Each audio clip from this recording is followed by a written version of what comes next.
Karena yang akan mengangkat doa-doa kita, amalan kita, itu adalah istighfar loh teman-teman. Jadi ketika kita beristighfar, kita akan memohon ampunan sama Allah ya. Allah akan menunjukkan nih dosa mana di dalam diri kita yang masih belum bisa diampuni, sehingga bisa menghalangi doa kita, amalan kita ya. Ibadah-ibadah kita yang lain terhalang sama dosa itu. Bismillahirrahmanirrahim. Alhamdulillahirrabbilalamin. Allahumma sholli ala sayyidina Muhammad wa ala ali sayyidina Muhammad. Assalamualaikum warahmatullahi wabarakatuh. Halo teman-teman semua, apa kabar? Jumpa lagi di YouTube channel aku, Siti Khalilah. Alhamdulillah, hari ini aku mau sharing lagi ke teman-teman. Nah, kali ini aku mau ngebahas tentang salah satu komentar dari teman-teman kita di video aku sebelumnya ya. Jadi komentarnya tuh seperti ini teman-teman, kalian bisa baca. Nah, seperti ini komentarnya. Assalamualaikum Bunda, saya sedang di posisi tidak tenang karena merasa dikejar hutang. Bunda, saya ingin bebas dari beban yang ada di hati. Berilah amalan agar saya bisa mengamalkannya. Terima kasih Bunda. Katanya seperti itu ya teman-teman. Mungkin teman-teman yang juga merasakan situasi yang sama seperti yang ibu ini komentar ya. Jadi sesuai dengan video aku yang sebelumnya yang undangan spesial dari Allah Subhanahu wa taala itu. Nah, ketika kita dalam kondisi yang seperti ini, kita tidak tenang ya, kita gelisah sama masalah hutang, misalnya belum ada solusi begitu ya. Nah, itu adalah caranya Allah, benar-benar ingin kita itu ingat sama Allah, teman-teman. Benar-benar Allah itu mengingatkan ya, kita dalam kondisi yang hati kita itu nggak pernah ada tenangnya gitu loh. Nah, dengan cara seperti itu, Allah itu menegur kita, mengingatkan kita supaya Allah itu dekat sama kita. Pertolongan Allah itu sebenarnya dekat dengan kita gitu loh. Nah, makanya kalau teman-teman yang tahu tentang amalan riyadhah ya, atau sholawat atau riyadhah bagi Yasin 30 hari, nah itu ayo diamalkan gitu loh. Jangan ditunda-tunda teman-teman. Terus baca sholawatnya yang mana kak, yang gimana ya? Baca aja sholawat Jibril yang bacaannya pendek, yang setiap waktu kita kalau sholat kita baca sallallahu ala Muhammad, sallallahu ala Muhammad, sallallahu ala Muhammad ya teman-teman. Coba aja baca dulu sholawat ya, nanti kalau udah sholawat nanti teman-teman akan dibimbing untuk sholat ya. Nanti kita baru inget nih, kalau kita udah sholat, ya Allah selama ini hamba sholatnya bolong-bolong ya Allah, selama ini hamba lalai menjalankan perintahmu. Nah, kita baru akan ngerasa ya teman-teman. Teman-teman bisa ngerasain nggak orang yang sudah bersolawat sama yang belum? Kalau kita sholat ya, kalau kita belum mengamalkan sholawat, kita sholatnya itu hanya sebatas menjalankan kewajiban. Waktunya sholat ya udah sholat, atau kadang sholatnya dinanti-nanti deh, ntar dulu deh. Tapi kalau kita udah mengamalkan sholawat setiap hari, udah nggak kayak gitu lagi teman-teman ya. Ngerasain nggak kayak gitu teman-teman? Kita sholatnya jadi lebih rajin ya, sholatnya udah nggak bolong-bolong, insya Allah sholatnya udah tepat waktu ya. Jadi ada momen dimana kita itu menikmati berkomunikasi sama Allah. Nah, itulah fadilahnya membaca sholawat. Makanya teman-teman yang saat ini sedang dalam kondisi yang gelisah, yang tidak tenang, mikirin hutang ya, ayo baca sholawat Jibril atau sholawat munjiat. Kalau udah bisa dibaca tuh teman-teman, jangan pernah berhenti. Setelah sholat fardu baca sholawat, sambil aktivitas baca sholawat, sambil ngapain aja boleh baca sholawat, asalkan jangan di tempat yang kotor ya, jangan di tempat yang najis, seperti di toilet tuh nggak boleh ya. Kita punya adab bahwa kita itu sedang mengucap kalimat Allah, memanggil Allah ya, memanggil Rasulullah. Makanya kita harus dalam kondisi yang bersih ya, tidak harus bersuci. Kita sambil masak juga boleh baca sholawat, kita sambil jalan juga boleh. Pokoknya yang penting jangan di tempat yang kotor ya teman-teman. Terus ada satu lagi nih komentar dari teman kita, ini kalian bisa baca. Maaf mbak, saya sudah amalin sholawat adrikni sudah 1 bulan, tapi belum ada tanda-tanda akan berhasil, gimana ya mbak? Nah, ini biasanya teman-teman itu merasa kalau kita itu sudah bersolawat 1 minggu atau 1 bulan, merasa mana nih keajaiban gitu. Katanya baca sholawat udah dapat keajaiban ya, kayak gitu ya. Teman-teman jangan kayak gitu ya. Sekarang pola pikirnya harus diubah. Sekarang pola pikirnya harus diubah ya teman-teman. Selama ini kita itu banyak dosa ya. Selama ini kita itu lupa sama Allah, siapa yang menciptakan kita gitu ya. Begitu kita dikasih masalah bertubi-tubi, terus kita ada amalan sholawat, suruh ngamalin sholawat, terus kita udah minta hasil sama Allah ya. Jangan kayak gitu lagi ya. Kita kejar dulu ampunan Allah. Kita jangan fokus kepada hasil ya, karena hasil itu adalah ranahnya Allah, wilayahnya Allah. Kita nggak akan bisa masuk dalam wilayahnya Allah. Kita nggak akan bisa masuk dalam rencananya Allah ya. Itu biar urusan Allah. Yang bisa kita lakukan sekarang adalah ikhtiar langit. Ikhtiarnya seperti apa? Ya baca sholawat, sholat, baca Al-Quran, sedekah. Nah itu namanya ikhtiar teman-teman. Teman-teman kalau udah merasa sholawatan terus hatinya tenang, itu sebenarnya sudah keajaiban teman-teman. Kita sudah mengalahkan ego kita ya. Kita nggak ngerasa capek, ngantuk aja kita tahan supaya kita bisa bersolawat. Nah itu sudah merupakan keajaiban teman-teman, meskipun keajaiban secara fisiknya kita belum dapat. Nah makanya Allah hilangkan kegelisahan itu, Allah berikan ketenangan di hati kita karena kita sudah bersolawat terus. Makanya terus hajar dengan solawat supaya hati kita tuh tenang dulu ya. Hati kita tenang, terus kemudian kita selalu berpikir yang baik bahwa Allah itu pasti nolongin ya. Jangan nyerah. Yang cuma 1 bulan belum ada keajaiban, jangan nyerah, jangan putus asa ya.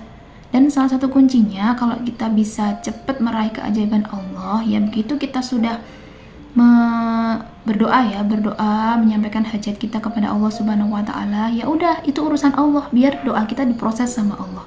Yang bisa kita lakukan sekarang, jangan memikirkan itu terus, jangan terikat dengan doa kita, jangan terikat dengan masalah yang ada di dalam diri kita ya.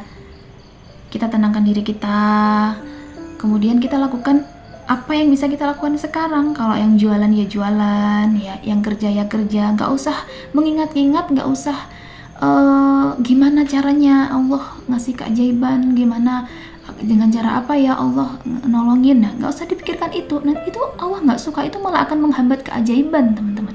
Makanya lepasin semua yang ada di dalam pikiran kita, hati kita, lepasin, kita serahkan sama Allah. Itu sudah menjadi urusan Allah, itu sudah menjadi tugasnya Allah. Tugas kita itu hanya beribadah, tugas kita itu hanya berikhtiar. Bagaimana ikhtiarnya? Ya terus kita baca sholawat, perbaiki sholat, mantesin diri, banyak baca istighfar teman-teman, karena kita itu banyak banget dosanya ya.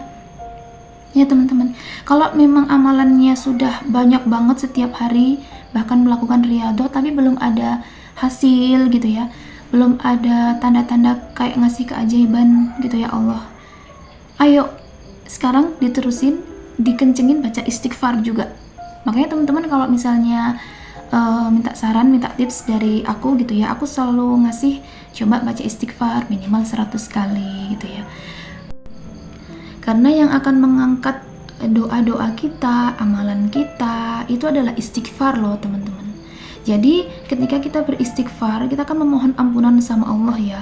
Allah akan menunjukkan nih dosa mana di dalam diri kita yang masih belum bisa diampuni, sehingga bisa menghalangi doa kita, amalan kita ya. Ibadah-ibadah kita yang lain terhalang sama dosa itu gitu loh. Jadi Allah nunjukin tuh dosa kita yang mana, sehingga Allah juga mudahkan untuk kita selalu beristighfar, dan Allah hapuskan dosa itu sehingga doa kita akan cepat terkabul ya, amalan kita diterima dan sampai ke langit. Itu loh teman-teman. Makanya yang udah baca sholawat banyak banget ya, udah sholatnya juga perlahan dibenerin ya kan, banyakin juga baca istighfar, karena istighfar itu yang akan mengangkat doa kita, amalan-amalan kita sampai ke langit teman-teman ya. Jangan lupakan istighfar. Sebelum baca sholawat, kalau aku istighfar dulu teman-teman, minimal 100 kali ya. Habis baca sholawat gitu, aku istighfar lagi 100 kali kayak gitu teman-teman ya. Karena istighfar itu kan sebenarnya bukan cuman kita memohon ampun sama Allah. Di dalam istighfar itu maknanya luar biasa banget loh teman-teman. Dengan kita memohon ampunan sama Allah, itu akan dibukakan rahmat, dibukakan juga keberkahan rezeki ya, diberikan keselamatan juga. Dan itu terdapat juga di sholawat. Sholawat itu kan juga artinya kan minta selamat, minta keselamatan. Di dalam sholawat itu juga ada ampunan, Allah kasih 10 ampunan ya. Di dalam sholawat juga ada rahmatnya Allah, ya Allah bukakan keberkahan juga, Allah bukakan rezeki juga untuk kita. Nah makanya selain kita sholawat, kita juga baca istighfar ya teman-teman. Dan tips yang kedua dari aku ya, buat teman-teman yang merasa bingung banget ya, seperti yang teman-teman kita tadi komentar, coba kalian riyadoh teman-teman ya, bukan hanya sholawatnya sambil aktivitas, bukan hanya maksudnya sambil disambi gitu ya baca sholawatannya, tapi lakukan riyadoh. Riyadoh itu adalah melakukan kegiatan ibadah yang dilakukan dalam jangka waktu tertentu. Misalnya cobain 7 hari gitu ya, atau 21 hari, atau 30 hari, atau 40 hari. Itu namanya riyadoh.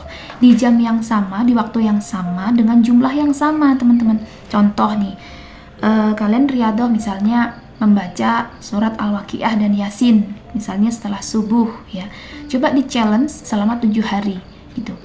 Selama 7 hari itu berhasil nggak? Setelah subuh setiap hari baca Waqiah Yasin gitu. Oh rasanya nyaman nih, oh rasanya tenang banget nih hati, oh rasanya kayak udah nggak terbebani sama masalah nih. Nah itu artinya kalian udah cocok, lanjutin sampai 21 hari ya. Kalau berhasil 21 hari, lanjutin sampai 30 hari. Insya Allah teman-teman, kalau kita rutin melakukan riyadoh, nanti pintu-pintu jalan-jalan dari solusi dari masalah kita itu insya Allah akan kebuka teman-teman ya. Kalau misalnya aku nggak sempet nih, nggak bisa baca Waqiah Yasin, coba riyadoh baca sholawat, misalnya sholawat Jibril 4444 kali misalnya setelah asar ya, dibacanya setelah asar sekali duduk 4444 kali setiap hari. Coba challenge dulu selama 7 hari. Nah itu teman-teman, jadi kita itu melakukan tantangan loh buat diri kita itu, supaya kita tuh cepat dapat pertolongan Allah, supaya kita itu benar-benar menunjukkan kesungguhan kita bahwa kita tuh nggak punya daya, nggak punya upaya selain meminta pertolongan sama Allah. Nah artinya kita itu mengkhususkan waktu, mengistimewakan waktu bersama Rasulullah dan juga Allah ya, untuk diri kita memohon pertolongan ya, untuk diri kita memohon yang terbaik, bagaimana solusi dari masalah kita gitu loh teman-teman. Itu adalah riyadoh. Jadi katanya sambil aktivitas boleh, iya boleh sambil aktivitas boleh, tapi sempatkan waktu ya, khususkan waktu ya, istimewakan waktu untuk Allah dan Rasulullah. Misalnya nih habis sholat, sempetin waktu baca sholawatnya, jangan cuma 100 dong sholawat Jibril, baca sholawatnya 1000 atau kalau bisa 4444 kali sekali duduk. Nah itu teman-teman, insya Allah dengan kesungguhan kita, dengan kita memohon kerendahan hati kita ya, insya Allah Allah akan berikan petunjuk, Allah akan bukakan jalan untuk masalah kita teman-teman ya. Allah itu punya segala macam cara untuk memberikan pertolongan sama kita, jadi kita nggak perlu khawatir gitu, jangan menyerah, jangan putus asa, jangan terlalu menunggu-nunggu hasil mana nih keajaiban ya, itu nggak akan pernah datang kalau kita menunggu-nunggu ya. Segala sesuatu yang kita ingin sekali cepat terwujud itu akan semakin jauh dari harapan ya teman-teman. Ingat ya, segala sesuatu yang kita ingin banget gitu loh, ingin cepet lunas hutang, ingin cepet beli ini itu, tapi akan semakin jauh dari harapan karena kita mengharap-harap gitu loh teman-teman. Nah kalau kita udah ngelepasin masalah kita, kita udah serahin sama Allah, kita pasahin sama Allah, tugas kita hanya berikhtiar, ya Allah pasti akan nolongin. Di saat kita sudah lupa, di saat kita sudah benar-benar ikhlas ya, tiba-tiba oh pertolongan datang, ini yang aku doakan beberapa waktu lalu gitu ya. Tiba-tiba ada orang yang ngasih pertolongan, pakai dulu nih duitnya. Nah itu kan pertolongan Allah, itu kan keajaiban Allah yang kita nggak duga-duga gitu loh teman-teman. Jadi yakinlah bahwa Allah itu dekat dengan kita, pertolongan Allah itu dekat teman-teman. Dan bagaimana caranya kita itu selalu merayu Allah, bagaimana caranya supaya kita tuh selalu dekat sama Allah, bagaimana caranya supaya kita itu bisa ditolongin sama Allah ya, banyak minta ampunan, kita kejar ampunan Allah, itu aja dulu dah. Kita kejar ampunan Allah, kita mikir yang baik-baik, berprasangka baik sama Allah ya, karena Allah itu berdasarkan prasangka hambanya. Kalau kita berprasangka baik, Allah pasti nolongin nih, Allah pasti ngasih kejutan nih, ujianku berat banget, Allah pasti kasih hadiah yang luar biasa nih, Allah pasti kasih reward nih buat aku karena aku sudah menghadapi ujian ini dengan sabar. Itu pasti teman-teman Ya, tugas kita hanya bertahan di posisi yang saat ini dengan terus mengejar ampunan Allah, dengan terus mendekat sama Allah, dengan terus berprasangka baik sama Allah. Insya Allah keajaiban itu pasti akan datang, teman-teman. Ya, tips dari aku, ayo lakukan riyadhah. Riyadhah itu kegiatan yang dilakukan rutin setiap hari di waktu yang sama. Kalau nggak bisa, misalnya nih baca Waqiah Yasin nggak bisa, ada bolongnya nih setelah subuh, coba bacanya mungkin setelah duha atau setelah sholat apalah, pokoknya yang penting dalam satu hari itu baca surat Waqiah Yasin ya teman-teman. Kalau baca sholawatnya dikhususin nih, misalnya sholawat Jibril 4444 kali, aku bisanya abis duhur nih gitu, ya udah, atau aku bisanya abis duha nih, ya udah lakukan ya setiap hari. Atau abis tahajudnya, aku sukanya abis tahajud, oke lakukan setiap hari tanpa putus teman-teman.